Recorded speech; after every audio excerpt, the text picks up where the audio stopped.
Good morning, everyone. How are you all? Good morning, sir. We are fine. What about you? What about you? I'm also fine. Thank you. Beta, in today's class of your English subject, we have to study about we have to continue the same topic, whatever we started in our last class, that is the relative clause. So in our last class, we started the grammar junction section of the chapter number 7. Grammar junction of chapter number 8. Yes. 8 है ना? Yes, sir. So in this topic, Yes, we sir. started to learn about the relative clause. तो relative clause जब हमने शुरू किया था तो relative pronoun के बारे में भी बताया था. Yes, sir. तो रिलेटिव प्रोनाउन, रिलेटिव क्लॉज, इन सब चीजों को लेकर के किसी के मन में अभी भी कोई डाउट है या कोई क्वेरी है, they can ask.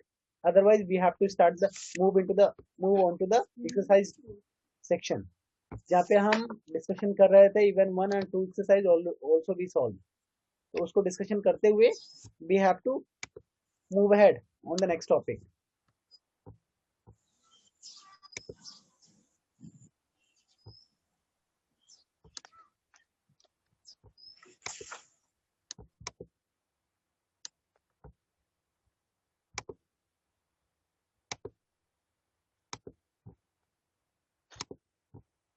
Okay, so in our last session we started to learn about the relative clauses. तो relative clause के बारे में बताया गया था, उसका यूज कैसे है, उसको एक बार फिर से रिवाइज करते हैं कि relative clause है क्या. तो who can speak about the relative clause? Who can speak about the relative clause? सभी लोगों ने पढ़ा है, कोई भी बता सकता है, but none of the students are raising their hand. Anupriya ने उठाया है, रेज किया है. यस अनुप्रिया बताइए. लोगों को डर है. तनिष्का ने भी हैंड रेज किया है. चलिए ठीक है, अनुप्रिया बताइए. The clause this more about subject in the main clause are called relative clause. ठीक है, ऐसा क्लॉज फिर से बोलिए बेटा. Such clause this tells us more about the subject in the main clause are called relative clause. आपने ये बोला है कि ऐसा clause, the clause that tells more about the subject in the main class, जो मेन क्लास के subject के बारे में और भी चीजें बताता हो, उसे रिलेटिव क्लास कहते हैं. Yes. बेटा चलिए ठीक है, वी कैन से आपका आंसर तो कहीं ना कहीं सही है, क्योंकि ऐसा क्लास जो मेन क्लास के सब्जेक्ट के बारे में और डिटेल में बताए, वो कहीं ना कहीं रिलेटिव प्रोनाउन से ही शुरू होगा या रिलेटिव एडवर्ब से ही शुरू होगा. ठीक है, तो यू कैन से दैट की मतलब कह सकते हैं कि इट्स करेक्ट. लेकिन फिलहाल अगर जानती हैं क्या होता है ऐसा क्लॉज जो कि मेन क्लास के ऊपर डिपेंडेंट होता है, नहीं उसके बारे में बताता हो, तो that is a relative clause. चलो ठीक है, आपका कहना सही है. That's great. Tanishka please speak बेटा. Sir, that depends on subject in the main clause or called relative clause. बेटा आपका आंसर थोड़ा सा मुझे लग रहा है अधूरा है, because you are telling that कि the clause that is dependent on the subject of the main class, यही बोल रही है. क्यों तनिष्का? Yes, sir. जो मेन क्लास के सब्जेक्ट के ऊपर डिपेंडेंट रहता हो, ऐसा क्लास. बेटा जो आपका डिपेंडेंट क्लॉज होते हैं वो हमेशा ही इंडिपेंडेंट यानी कि मेन क्लास के ऊपर डिपेंडेंट ही होते हैं. लेकिन ये सारे के सारे क्लासेस कोई जरूरी नहीं है रिलेटिव क्लास हो. हाँ, जो आपका ऐसा वर्ड जो कि रिलेटिव प्रोनाउन से शुरू हो रहा हो, आपका मेन क्लास के सब्जेक्ट के बारे में और डिटेल में बता रहा हो, तो दैट वुड बी द. लेकिन मेन क्लास के सब्जेक्ट के बारे में और डिटेल में बता रहा हो, ये कहीं ना कहीं थोड़ा सा अधूरा है. आप ऐसा बोल सकते हैं कि रिलेटिव प्रोनाउन या रिलेटिव एडवर्ब से जो क्लास शुरू होते हैं, that clause is known as a relative clause. Okay, चलिए ठीक है. They begin with the relative pronoun who, what, which, whom, और भी कुछ वर्ड्स हैं. whose हो गया, what हो गया. रिलेटिव क्लास आपका which है, what है. what इसमें नहीं लिखा है, what भी तो हो सकता है, क्योंकि रिलेटिव प्रोनाउन ही नहीं, रिलेटिव एडवर्ब से भी रिलेटिव Yes, क्लास sir. शुरू होते हैं. चलिए शानविका आप भी बताइए बेटा. आप ये बताइए सर Relate क्लॉजेस क्या होते pronoun हैं? or a शामिल type of pronoun which tell us more. Sir, which tells us more about uh, that that pronoun or that noun. And the relative clauses are those which comes after relative pronoun. Like Divya आप भी बताइए. like Divya? like once there was a country Such bumpkin clause who observed which a great pumpkin. So in Stop. this Let Shanika who finish. observed great pumpkin is a relative clause. ठीक है शानिका, आपने कोशिश अच्छा किया बेटा. I think there is a network issue with you, that is why their voice was not coming properly. हाँ, लेकिन जो भी आपने बोला मुझे समझ में आया. It was correct. Divya. such clause which tell us more about the subject in the main clause are called relative clause. ठीक है, आपने यहाँ से देख के पढ़ा है. सच clauses which tells us more about the subject in the main clause are called the relative clause. Screen पे देख के बता दिया. चलिए कोई बात नहीं. What is class? What are classes? Classes के बारे में कौन बताएगा? क्लास क्या होते हैं? Aman Verma. Saurabh Kanaujia. Sir, a sentence have subject, verb, and are independent sentence is called clause. Saurabh Kanaujia, clause क्या होते हैं? क्लासेस. व्हाट आर ये क्लॉजेस आप बार बार कह रहे हैं ना, what are this clauses? Relative वगैरह छोड़ दीजिए, आप सिर्फ क्लॉज के बारे में बताइए. Sir, the clause which have subject, verb, and depend are called clause. आप इसको ऐसा कह सकते हैं, it is a part of sentence. It is a part of sentence. से पार्ट ऑफ सेंटेंस ही तो होगा, किसी न किसी सेंटेंस का हिस्सा ही होगा.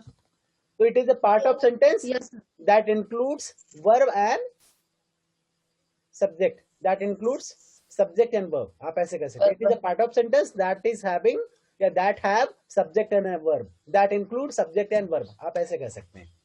चलो ठीक है, बहुत ज्यादा इस पे समय ना देकर के हम एक्सरसाइज को भी सॉल्व करेंगे. थोड़ा सा इसको रिव्यू करना था. It was reviewed. हाँ, is there any problem, any confusion of these questions? कई सारे questions already we have discussed in our last class.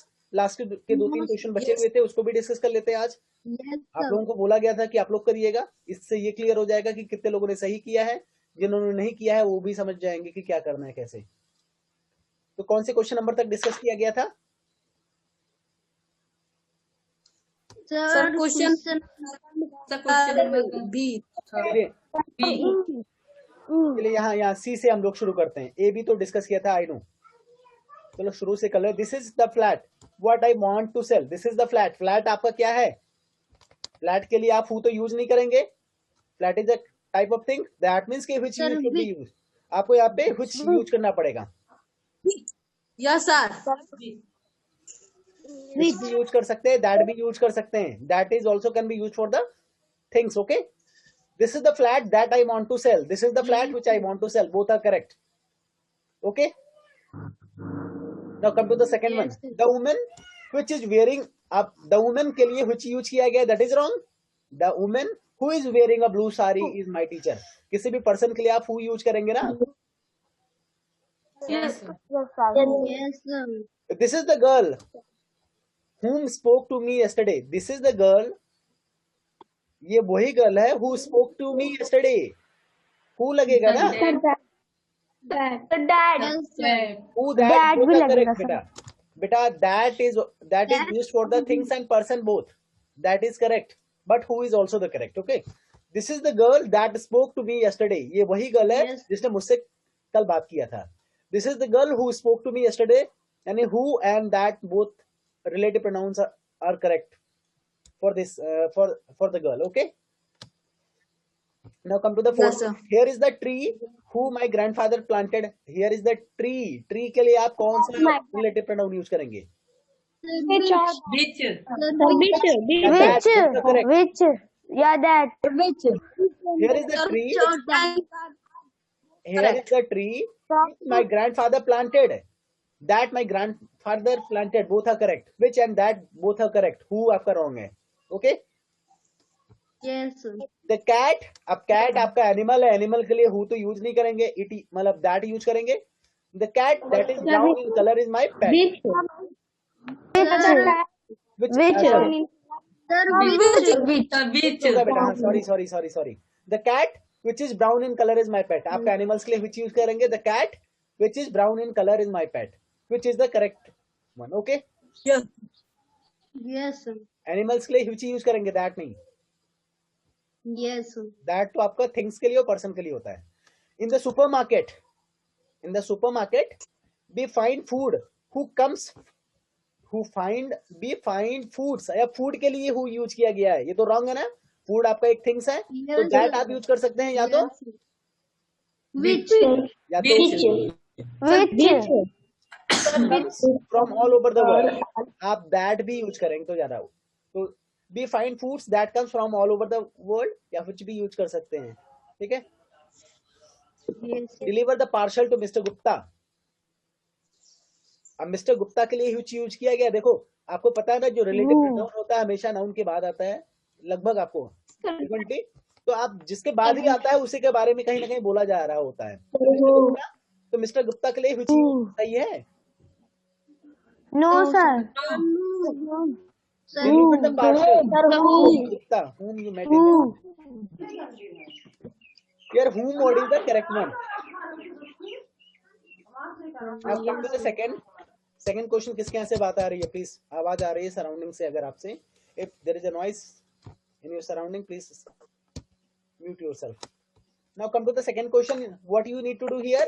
You need to combine the two sentences using a relative clause. Relative clause का use करते हुए, यानी relative pronoun का use करते हुए आपको दो सेंटेंसेस को एक सेंटेंस बनाना है. बेटा, इसमें सेंटेंस में आप थोड़ा बहुत चेंजेस भी कर सकते हैं as per the for making it grammatically correct. तो पहला है Sameer is an architect, he lives in Hyderabad. अब Sameer is an architect Who lives in Hyderabad? अब समीर आर्किटेक्ट है जो हैदराबाद में रहता है. इसका क्या बोल सकते हैं? समीर एक आर्किटेक्ट है और वो हैदराबाद में रहता है. तो वो के लिए आप क्या करेंगे? समीर आर्किटेक्ट जो कि हैदराबाद में रहता है. हु लिव्स इन हैदराबाद क्या होगा? Who lives in Hyderabad? आप इसको दो तरीके से बना सकते हैं. Sameer is an architect who lives in Hyderabad. आप ऐसे भी लिख सकते हैं, Sameer who lives in Hyderabad. Sameer who lives in Hyderabad is an architect. Both are correct. दोनों तरीके सही हैं. ओके. Yes, sir. नोटबुक में राइट करना है. क्या हुआ बेटा? Notebook में? सर नोटबुक में Sir, राइट second करना है. नोटबुक में क्यों? आपको यहीं पे लिखना है. ये आपको एक्सरसाइज आपको सुनना है, कथा सुनना है, Yes, sir. आपको करना ही है, इसलिए समझाया जा रहा है. ये कल उसी दिन बोला गया था कि आप लोग इसको करके लाइएगा. मैं डिस्कशन करूंगा, आप अपना सही गलत देखिएगा. ये एक्सरसाइज किस लिए होता है? लिखने के लिए होता है ना. इसको कंप्लीट जरूर करना है. Yes, sir. बुक में ही कर लीजिएगा, कहीं पे स्पेस बना करके. अगर स्पेस ना हो Yes, तो आप sir. क्वेश्चन और आंसर दोनों लिखेंगे. ऊपर ये भी क्वेश्चन लिखेंगे नोटबुक में. ऐसा ना हो कि सिर्फ आंसर लिख दें. पता चले कि आप क्या कर रहे हैं, क्या कहा गया था, क्या कर रहे हैं, क्वेश्चन क्या था, आंसर क्या था, वो दोनों साथ में होना चाहिए. अगर नोटबुक में लिख रहे हैं तो भी. Come to the second one. I saw an old woman outside my house. She was limping. आप ये किसके लिए? she was ये she के लिए, आप किसके लिए? उस ओल्ड वुमेन के लिए बात किया जा रहा है. तो उसको इन दोनों सेंटेंस को अगर एक साथ यूज करें क्या होगा? कौन बता सकता है? बताइए जल्दी से. जो भी पहले बाद में शुरू करें. अगर दूसरा शुरू कर दे तो दूसरा नहीं, बीच में कंफ्यूज करेगा. बताएं. Yes. I saw an old woman whom outside my house. She was limping. हाँ नुकली, आप भी बताइए. That woman outside my house was limping. Sushma बताइए. I saw an old woman who outside my house she was limping. बेटा, इसको कई तरीके से, अब जब सेंटेंस बनाने की बात आती है तो आप कई तरीके से बना सकते हैं. I saw an old woman outside my house she was limping. इसको I saw an old woman outside my house who was limping, आप हु भी यूज कर सकते हैं, ठीक है। Yes, sir. आप ऐसे भी लिख सकते हैं the women whom I saw outside my house, the woman whom I saw outside my house was limping। लेकिन पहले वाले सेंटेंस में आपको कॉमा यूज करना पड़ेगा। I saw an old woman outside my house who was limping, तो she के जगह आप who भी यूज कर सकते हैं, that is also correct। Now come to the third one, जिन्होंने ये लिखा है the old woman whom I saw outside my house was limping, that is also correct। ये थोड़ा सा Yes. ज्यादा अप्रोप्रिएट ही होगा। Now come to the C, Yes. I met Shreya at the park, I met Shreya at the park, she invited me for her birthday party। I met Shreya, Shreya से मिला था जो कि मुझे बुलाया था अपने बर्थडे पार्टी में। I met Shreya, जो कि जिसने अपने बर्थडे पार्टी में मुझे बुलाया था। अब इसको हिंदी में अगर आप मतलब एक सेंटेंस में बोलना चाहें तो क्या बोलेंगे? सान्विका आप बताइए। सान्विका, तनिष्का। सर मैं श्रेया से मिला, सर मैं पार्क में श्रेया से मिला जो मुझे बर्थडे पार्टी पर इनवाइट की हाँ थी। बेटा, try to speak in English, how you can connect, how you can join these two sentences with the help of relative clause। Sir, your voice is not coming Your through voice is properly. not coming. Sir, your voice is not coming Okay, properly. let me check, we were talking about the third sentence। Now I hope everybody are getting my voice। Yes, sir. Yes, sir. Yes, I met yes, Shreya sir. at the park, I met Shreya at the park, she invited me for her birthday party। Tanishka बेटा आप कुछ बता रहे थे, इसका join करिए। तनिष्का अगर ना कर पाए तो फिर शान्विका। सर मैं श्रेया से ली थी जो मैं बेटा पार्क ट्राई में टू ज्वाइन इन इंग्लिश, मुझे हिंदी ट्रांसलेशन नहीं चाहिए, ट्रांसलेशन में बता चुका हूँ आपको समझाने के लिए। सान्विका आप बताइए। Sir join these two sentences with the help of relative clause और relative pronoun. Sir I met Shreya at the park who invited me for her birthday party। I met Shreya at the park who invited me for her birthday Invited party, me। that is also correct कह सकते हैं। Anybody else जो इसके अलावा भी कुछ दूसरे तरीके से सेंटेंस फ्रेम कर सकता है इसके अलावा? Divya. I met Shreya at the park who invited me for the birthday party। आपका रॉन्ग है, who invite नहीं होगा, who invited होगा। पहली बात आपने गलत, सेम सुन करके बोला, सेम बोला, सेम नहीं बोलना है, दूसरी तरीके से सेंटेंस कौन फ्रेम कर सकता है? Who invited me for her birthday party, तरीके से। अनिल मौर्य बताइए। I met Saraya whom at the park. She invited me for her birthday party. चलिए ठीक है। श्रेया whom I met, आप ऐसे यूज कर सकते हैं, Shreya whom I met the park, Shreya whom I met the park invited me for her birthday party, Shreya whom I met the park invite me for her birthday party। ठीक है, invite me for her birthday party, ऐसा आप लिख सकते हैं। तो both are correct। Now come to the D, the students were very late। बेटा 10 minute बचे हैं आपके सेशन के। The students were very late for the event, जो स्टूडेंट्स थे वो बहुत ही लेट थे for the event. The principal reprimanded them. क्या होगा इसमें? The students were very late for the event. इसको ज्वाइन करिए दोनों सेंटेंस को।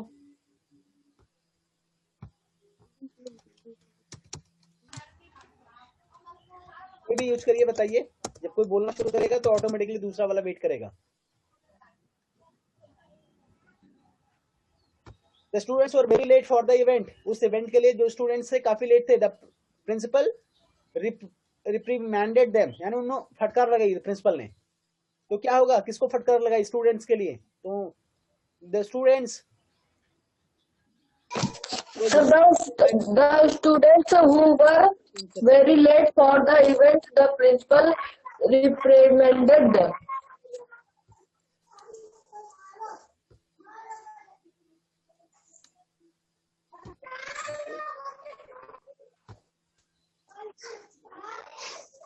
अमन वर्मा आप ट्राई करिए। बेटा शान्विका आपका फेस नहीं दिख रहा है। The students were very late who for the event the principal reprimanded them। ठीक है, आप भी बताइए शान्विका।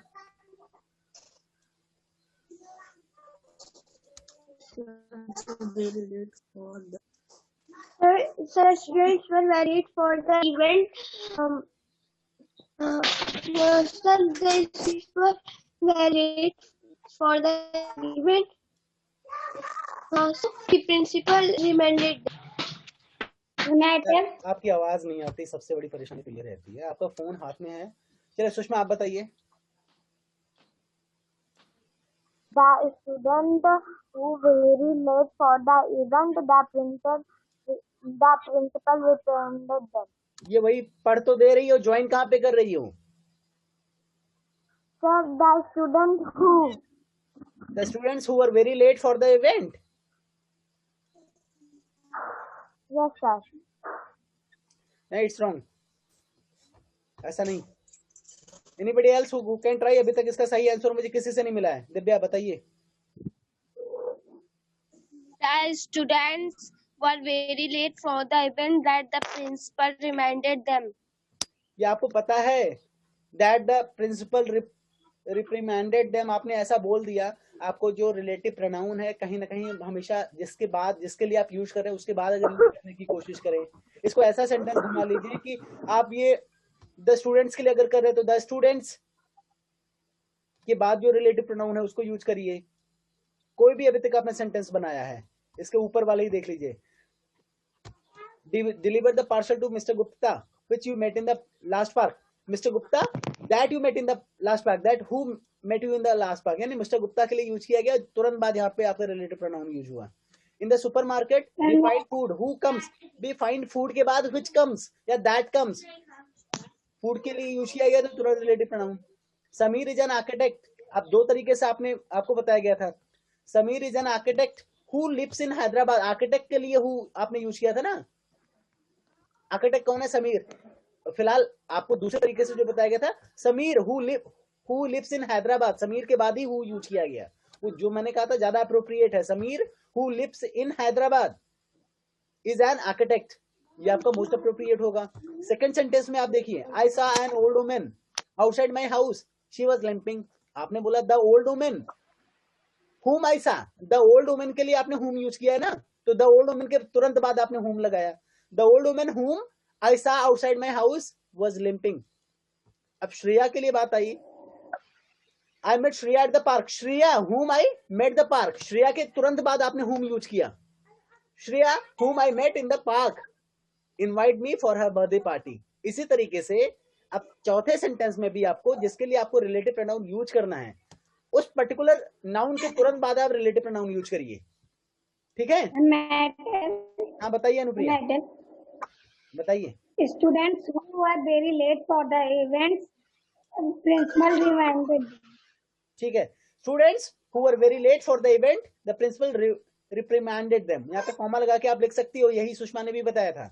लेकिन अगर आप ऐसा बोलती हैं, the principal reprimanded them, who were the principal reprimanded the students who were very late for the event। आप ऐसे अगर लिखेंगे तो it would be more appropriate।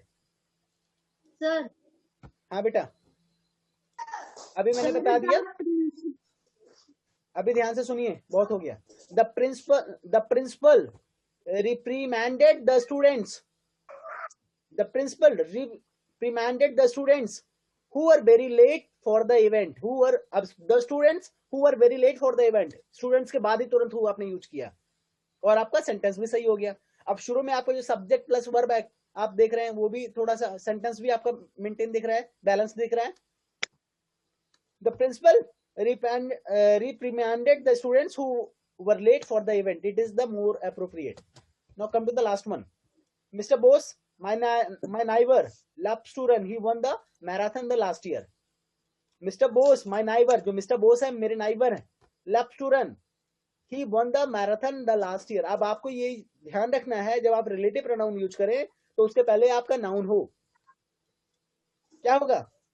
अब इसको आप दूसरी तरह, the marathon won by the mister Bose, आप ऐसे भी कर सकते हैं, the marathon was won by mister Bose, the marathon was run by mister Bose who is my neighbour loves to run, आप ऐसे भी लिख सकते हैं। Mister Bose who is my neighbour loves to run. लेकिन अगर आप पहले ही शुरू कर दें mister Bose who is my neighbour loves to run, अब फिर उसके बाद कॉमा लगाएंगे दूसरा सेंटेंस, तो कॉमा लगाने की नौबत ना आए, ऐसा कोशिश करिए, ठीक है। क्या होगा जरा लास्ट वाला एक बार बताइए, मैंने अभी समझाया है, क्या बताया है, किसने ध्यान से सुना है? अभी लिखना शुरू कर लीजिए, जो लिख रहे हैं उनसे तो मैं बिल्कुल नहीं पूछूंगा। अनुप्रिया बताइए, छापना शुरू कर दीजिए। The marathon on last year, Mr. Bose, whom my neighborhood loves to run. Now, the marathon was won by Mr. Bose. The marathon was won by Mr. Bose, my neighbor, who loves to run. Yeah, the marathon was won by Mr. Bose. वहीं पे आप who लगा दीजिए, who is my neighbor loves to run. Okay? आप कई तरह से अलग अलग तरीके से भी कर सकते हैं, but you have to use the relative clause. आप सेंटेंस को एक नहीं कई चार तरीके से बना सकते हैं। तो बेटा ये सेकंड क्वेश्चन के बाद we are suppose to write, we are suppose to discuss the all the possible answer from book C. तो let us open the book C, grammar junction section. के बाद बुक सी में जो आपका वर्कशीट में जो एक्सरसाइजेस हैं उसको भी डिस्कस करते हैं। यहाँ पे ग्रामर जंक्शन में जो आपका पहला है, कोई कुछ पूछ रहा था क्या?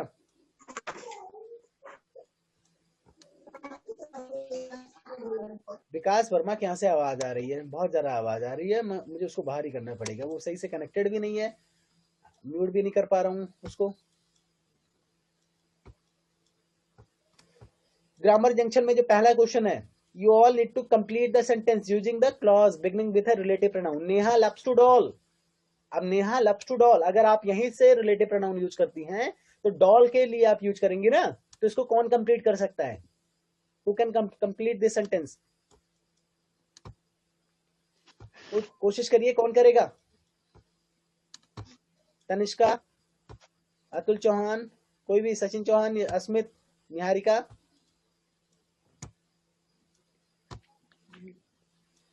अमन वर्मा, ठीक है, बताइए। Sir, Neha loves the doll which is very beautiful. Very good, Neha loves the doll which is very beautiful। जो डॉल के बारे में, डॉल के लिए आपने which यूज किया, दैट इज करेक्ट, आपने सही। कोई भी दूसरा भी बना सकता है, कोई जरूरी नहीं सेम सेंटेंस। फिलहाल अनुप्रिया आप सेकंड के लिए where is the book, where is the book, अब द बुक के लिए आप यूज करेंगे, ध्यान रखिएगा, रिलेटिव प्रोनाउन। बेटा माइक ऑन करो, only 1 minute is remaining. Sir, who I buy at the market. सभी अभी तुरंत का तुरंत क्लास ज्वाइन करिएगा, अभी मुझे आज का ये सेशन पूरा कंप्लीट करना है। Everybody have to rejoin the session, okay? Yes sir. Yes, sir. Where is the book को जल्दी कंप्लीट करिए बेटा। Sir, where is the book I buy at the market? Where is the book Which I buy